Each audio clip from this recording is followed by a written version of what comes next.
গল্প তালহা ও লঙ্কা ডাইনি। কার্টুন। একদিন সবুজে ঘেরা এক ছোট গ্রামে থাকতো তালহা নামে এক কৌতূহলী ছেলে। তালহা খুব বুদ্ধিমান হলেও একটু দুষ্ট ছিল।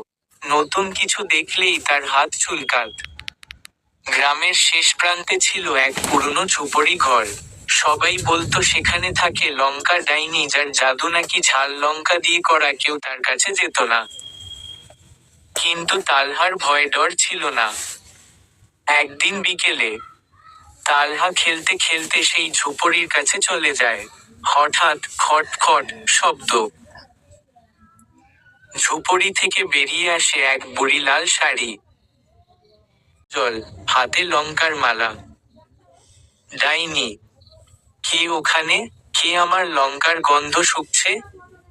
তালহা ভয় পেলেও সাহস করে বলে, তালহা, আমি তালহা। আপনি কি সত্যিই লঙ্কা ডাইনি? ডাইনি হেসে ওঠে, হাসি এত জোরে যে গাছ কেঁপে ওঠে। লঙ্কা ডাইনির পরীক্ষা। ডাইনি তালহাকে একটি জাদুর লঙ্কা গুঁড়ি দেয়।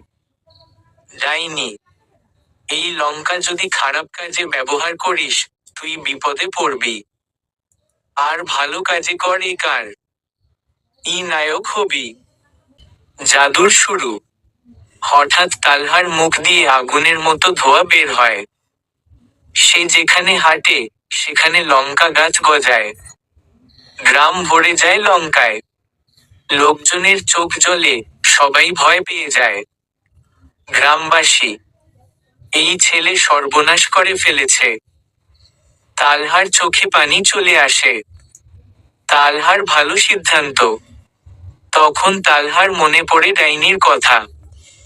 সে লঙ্কা দিয়ে গরিবদের জন্য আচার বানায়, দেয়।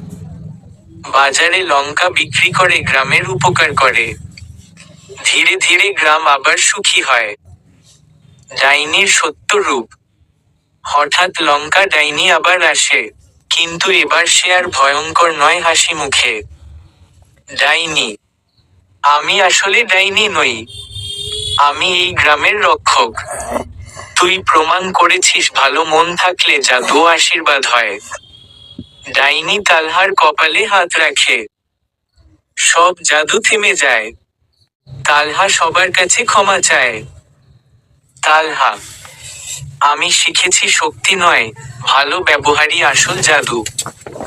গ্রামের সবাই হাততালি দেয়। দূরে লঙ্কা ডাইনি মুচকি হেসে অদৃশ্য হয়ে যায়। গল্পের শিক্ষা। ভালো ও খারাপের পার্থক্য বুঝতে পারলেই মানুষ সত্যিকারের নায়ক হয়। ভয়ঙ্কর মনে হলেও সবকিছুর ভেতরে ভালো দিক লুকিয়ে থাকে। আপনি চাইলে